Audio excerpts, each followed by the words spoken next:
종교개혁자인 마틴 루터는 이 땅에 있는 인생을 세 부류의 사람으로 나누었습니다. 첫 번째 부류의 사람을 루터는 보통 사람이라고 불렀습니다. 보통 사람은 어떠한 사람이냐? 그냥 양심의 가책 없이 세상에 일어나는 일들을 따라서 흘러가는 대로 살아가는 사람이다 라고 루터는 말합니다. 그저 무사안일하게 살아가는 사람이고, 특별히 자기 자신이 죄인이다 라는 사실, 그 사실을 깨닫지 못하고 그냥 살아가는 사람이다 라는 겁니다.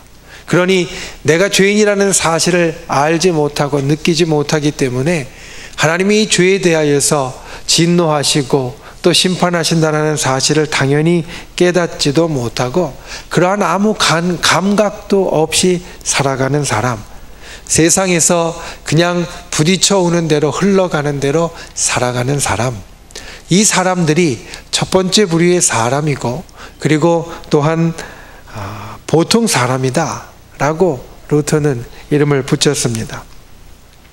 두 번째 부류의 사람, 루터는 도덕가라 라고 부릅니다. 이 도덕가는 첫 번째 부류의 사람과는 좀 다릅니다. 우리가 죄인이라는 것을 압니다. 죄를 짓고 살아간다는 것을 깨닫습니다. 그리고 하나님께서 우리의 죄에 대하여서 결코 그냥 보아 넘기심이 없이 진노하시고 심판하시는 분이시다 라는 것도 압니다. 그래서 이것을 해결하려고 하는데 어떻게 해결하려고 하느냐 하면 율법을 따라서, 그리고 도덕을 따라서, 정의를 따라서 살아가려고 해봅니다. 바로 살아보려고 무단한 노력을 기울입니다. 그런데 여러분, 우리가 우리의 힘으로 바로 살려고 하다 보면 잘 안 됩니다. 노력하고 힘쓸 때는 조금 되는 것 같다가 조금 방심하면 금방 죄짓게 되고, 또 잘 경계하면서 아무 죄 짓지 않고 한참 잘 나아가는 것 같다가 조금 방심하면 또 죄를 짓는 것이 우리 인생입니다. 그러니 이 도덕가로 사는 두 번째 부류의 사람은 결국은 내 힘으로 죄 짓지 않는 게 불가능하다라는 것을 알게 되어서, 깨닫게 되어서 절망에 빠진다라고 말합니다. 반면에 세 번째 부류의 사람이 있습니다.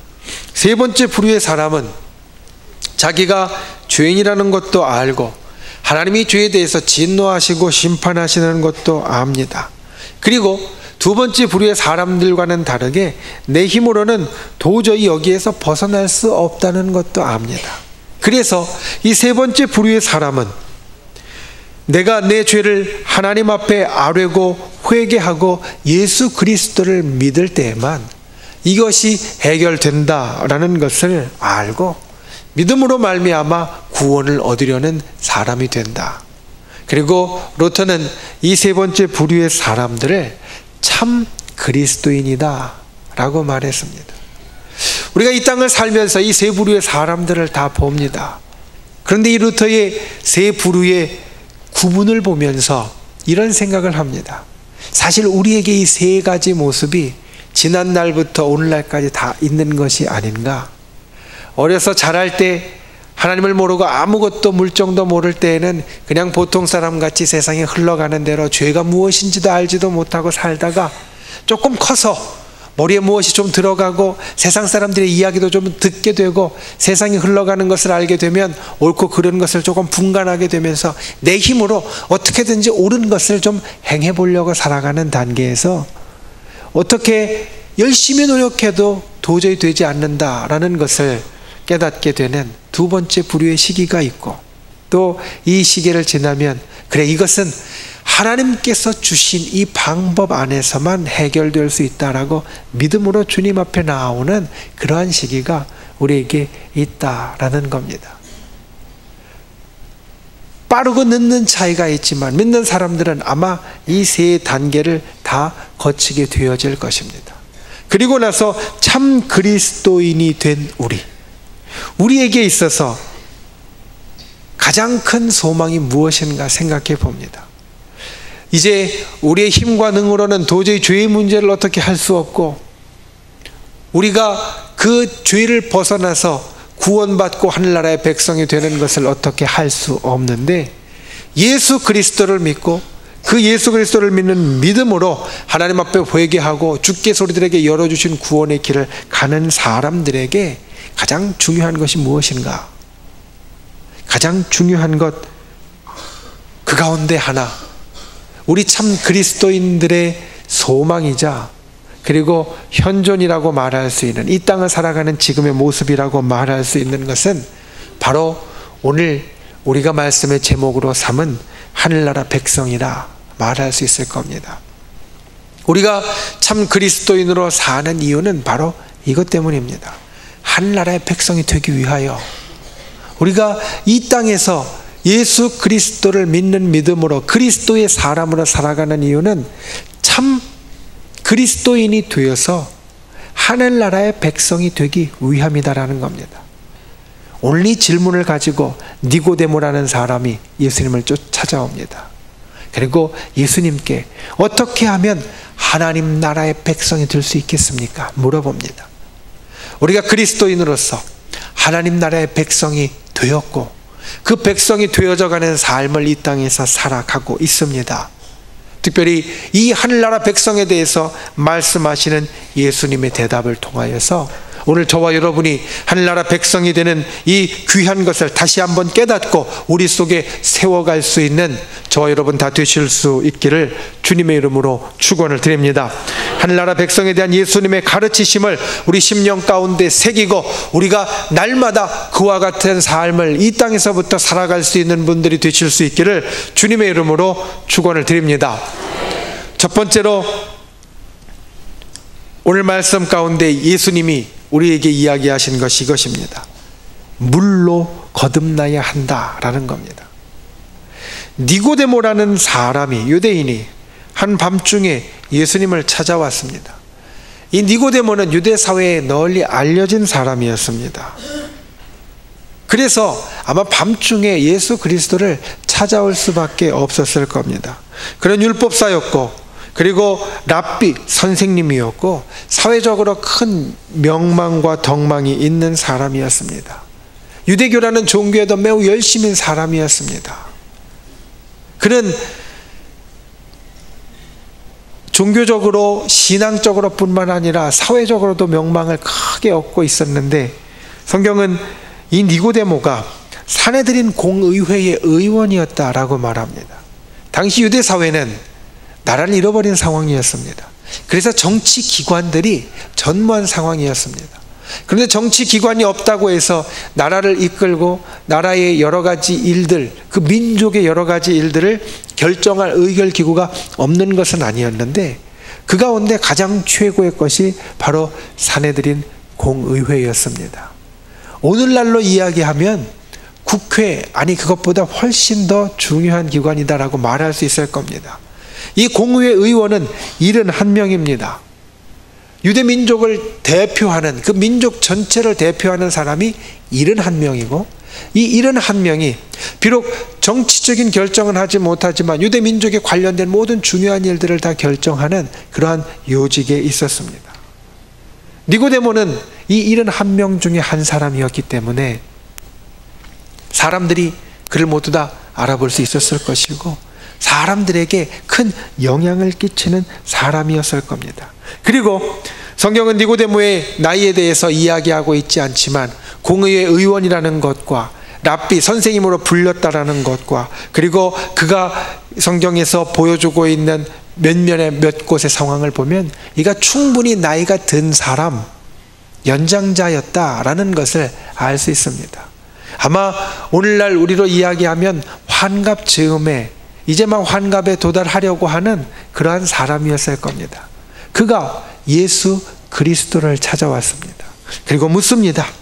어떻게 하면 하나님 나라에 들어갈 수 있겠습니까? 여러분, 니고데모가 이것을 물어본 것은 결코 쉬운 일이 아니었을 겁니다. 아까 말씀드렸듯이 밤중에 찾아왔다라는 것에서 이미 우리가 어느 정도 눈치를 챌 수 있지만, 니고데모는 사회적으로 큰 영향력을 끼칠 수 있는 사람이었고 그리고 연장자였는데, 이제 갓 30살 된, 이제 30 즈음에 예수 그리스도를 찾아와서 아직 사람들에게 널리 알려지지도 않고 이제 막 공생의 활동을 시작한 예수 그리스도께 찾아와서 이 질문을 묻는다라는 것은 어떻게 보면 쉽지 않은 일이고 자기의 모든 자존심을 다 굽히는 일이었을 겁니다. 그런데 예수님의 대답은 무엇이었냐면 거듭나야 한다라는 것이었습니다. 거듭나야 한다. 니고데모는 아마 이 말을 듣고 이 예수님의 대답을 듣고 마음이 많이 상하였을 겁니다. 자기보다 우리 말로 하면 새파랗게 젊은 사람이 나이 든 어른 보고 다시 태어나라고 하니 기가 막혔을 겁니다. 그래서 니고데모는 예수님께 다시 돌려 묻습니다. 사람이 늙으면, 나이가 들면 어떻게 나을 수 있겠습니까? 다시 엄마 뱃속에 들어갔다가 나와야만 합니까? 라고 니고데모는 반문하였다라는 겁니다. 그 말씀에 대한 대답이 오늘 우리가 봉독한 요한복음 3장 5절 말씀입니다. 사람이 거듭나는데 어떻게 거듭나야 하느냐? 물과 성령으로 거듭나야 한다라는 겁니다. 다른 어떤 것이 아니라, 어머니 뱃속에 들어갔다 나오는 것이 아니라, 아니면 니고데모가 이제까지 힘써서 살펴왔고 지켜왔던 율법이나 아니면 어떤 계명을 지키라는 것에서 나오는 것이 아니라 물과 성령으로 거듭나야만 하늘나라의 백성이 될 수 있다, 하나님 나라에 들어갈 수 있다라는 겁니다. 여러분, 이 가운데 첫 번째가 물이었습니다. 니고데모에게 예수님은 물로 거듭나야 한다라고 말합니다. 본래 이 물은 유대인에게 있어서 정결례를 상징하는 것이다. 첫 번째로 상징하는 것은 바로 그것을 말한다. 학자들은 이야기합니다. 쿰란이라는 이스라엘의 유명한 장소가 있습니다. 거기에서는 가장 오래된 성경의 사본들이 발견되어서 아주 유명하게 되었습니다. 그런데 그 성경의 사본들이 발견되기 전에 이 쿰란이라는 곳에 가보면, 여러분들이 성지순례를 통해서 그곳에 가보면 먼저 발견되고 중요하게 있는 것이 바로 목욕탕이었습니다. 근데 목욕탕이 그냥 탕 하나 크게 있는 것이 아니라 그 탕이 몇 개로 구분되어져 있고 그 탕 사이에 계단이 있어서 다니면서 그 목욕탕을 이제 거쳐서 나오게 되어 있습니다. 이 목욕탕은 무엇을 하는 곳이었냐면 씻는 곳이었는데 육신을 씻는 곳이 아니라 영혼을 씻는 곳, 정결의 예식을 갖는 곳이었다라고 알려집니다. 당시 유대인 사회에서는 하나님 앞에 제사드리고 하나님 앞에 나아갈 때 가지고 있는 모든 부정한 것들을 다 씻는 정결의 예식이 중요하다 알려져 있었습니다. 이 물에 대해서 이야기하시는 것은 아마 그 첫 번째 주님 앞에 정결케 되는 것을 말한다 라고 알려집니다. 그런데 더 중요한 것은 사실 이 이후에 있는 것입니다. 예수님께서는 당시의 세례의 의식에 비추어서, 정결리의 의식에 비추어서 물이라고 이야기했지만 예수 그리스도께서 물이라고 말씀하시는 이것은 종국에는 예수 그리스도의 보혈의 피를 상징한다라는 겁니다. 보혈의 피를 나타낸다라는 겁니다. 지난주 수요일 예배 후에 첫 번째 세례 문답 시간이 있었습니다. 세례 문답을 통하여서 세례 교육을 받은 우리 이제 세례 받을 분들에게 세례가 무엇입니까? 라고 물어보았습니다. 아니, 문답을 할 때 사실 다 제가 물어봅니다. 그러면 이렇게 대답합니다. 물속에 들어갔다 나와서 나의 죄를 씻고 예수 그리스도와 합하여서 새 사람이 되는 것, 이것이 세례다라고 대답합니다. 맞습니다. 우리가 물속에 잠겼다가 일어나므로 물속에 우리의 모든 죄된 것을 다 남겨놓고 씻겨지고, 그리고 예수 그리스도로 변화된 새 사람이 되어서 일어나고 하늘나라의 백성으로서의 삶을 살아가기 시작하는 것이 바로 세례가 되어집니다. 물속에 들어갔다 나오는 것, 사실 그 물이 잠깐 들어갔다 나오므로 우리 육신의 더러움도 씻을 수 없을 겁니다. 그런데 우리가 왜 물속에 들어갔다 나오느냐?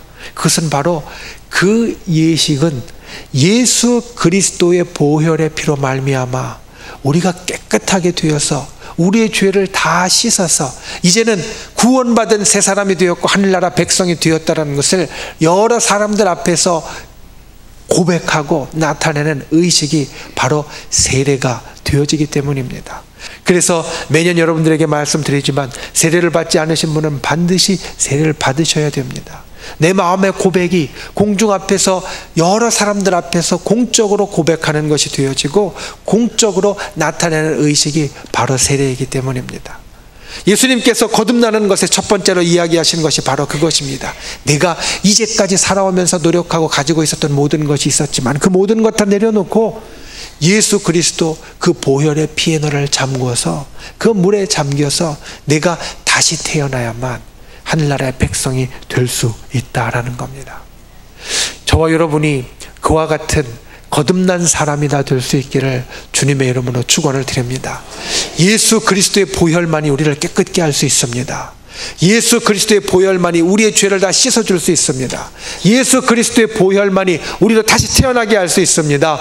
예수 그리스도의 보혈만이 우리로 하늘나라 백성으로 살아가게 만들 수 있습니다.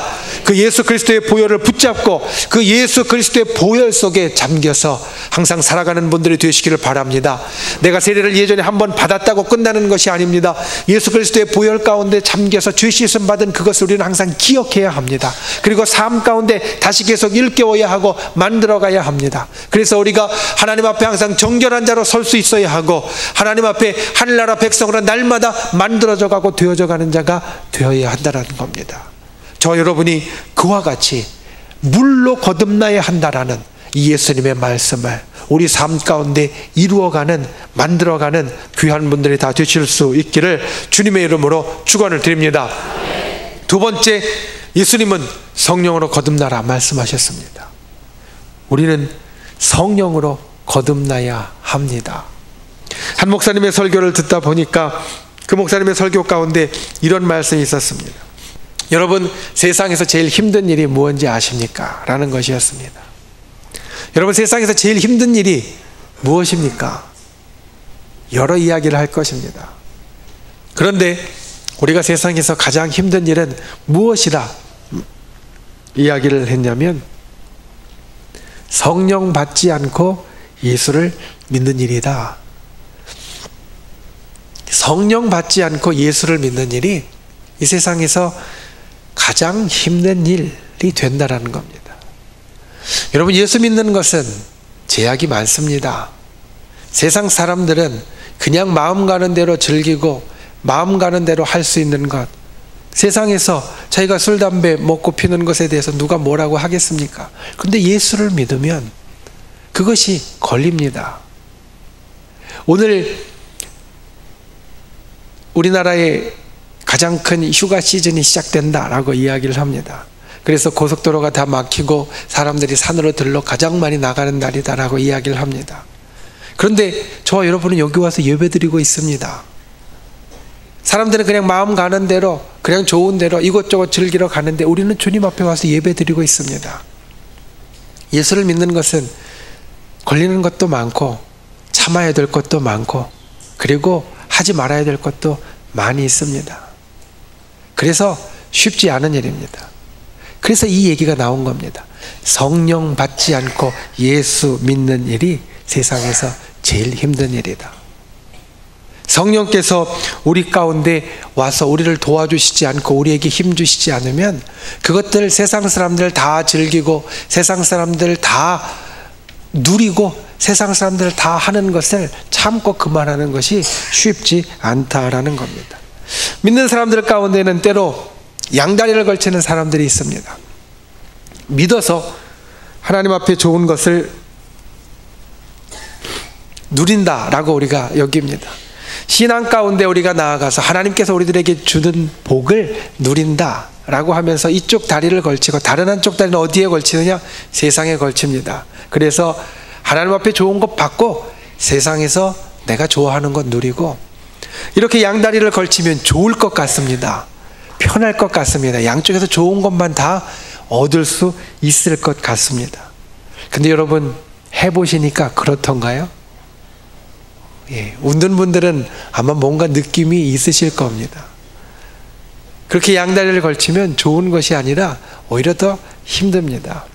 왜냐하면 우리가 이 땅에 살면서 성경이 우리들에게 이야기하고 있는 것 같이 육신에서 난 것은 결국 육신의 열매를 맺는 멸망하는 것이 될 수밖에 없고, 영으로 난 것이라야만 우리가 구원받고 영생에 이르는 것이 될 수 있기 때문입니다. 무디 목사님에게 사람들이 찾아왔습니다. 그래서 무디 목사님에게 그 사람들이 찾아와서 우리가 신앙생활을 어떻게 하면 즐겁게 기쁘게 할 수 있겠느냐라고 묻습니다. 우리가 마음속에 갖고 있는 세상에 대한 욕망이나 세상에 대한 다른 것들, 내 마음속에 갖고 있는 욕심이나 이런 것들을 다 내던져야만 우리가 신앙생활을 즐겁게 할 수 있겠습니까? 기쁘게 할 수 있겠습니까? 어떻게 그것들을 다 뽑아낼까요? 어떻게 그것들을 다 제할까요? 묻습니다. 그러자 무디 목사님이 컵 하나를 가져와서 그 컵에 있는 공기를 빼내보라 라고 말합니다. 컵에 있는 공기를 빼내는 방법들 아마 여러 가지가 있을 겁니다. 이 사람 저 사람이 이런저런 이야기를 했습니다. 손으로 막고 입으로 빨아들여서 공기를 빼낼 수도 있고, 기구를 통해서 빼낼 수도 있고, 여러 가지 이야기를 합니다. 그런데 그 이야기를 들은 후에 무디 목사님이 조용히 물 주전자 하나를 갖고 와서 그 컵에다가 물을 붓습니다. 가득되게 물을 부었더니 어떤 일이 나타납니까? 이게 물 한 잔, 물 들은 컵이 되었습니다. 그런데 물이 가득 담기다 보니까 그 안에 있는 공기가 다 빠져나갔습니다. 이렇다라고 이야기를 하는 겁니다. 무디 목사님이.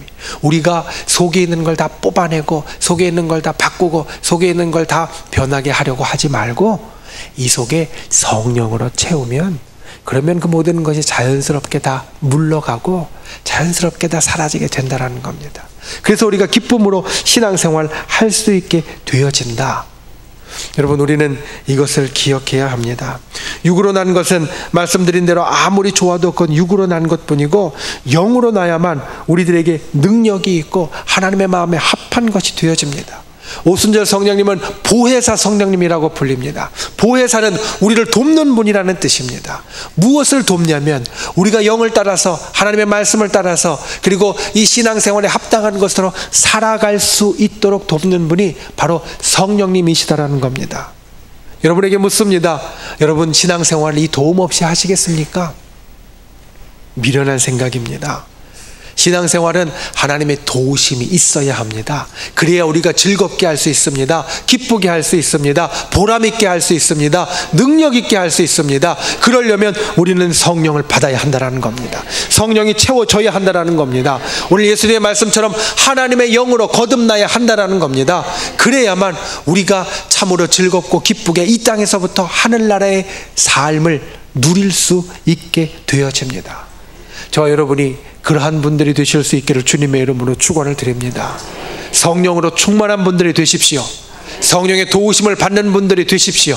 성령으로 인도함을 받는 분들이 되십시오. 그래서 오늘 말씀처럼 영으로 거듭나서 하늘나라 백성으로 살아가는 저와 여러분이 다 될 수 있기를 주님의 이름으로 축원을 드립니다.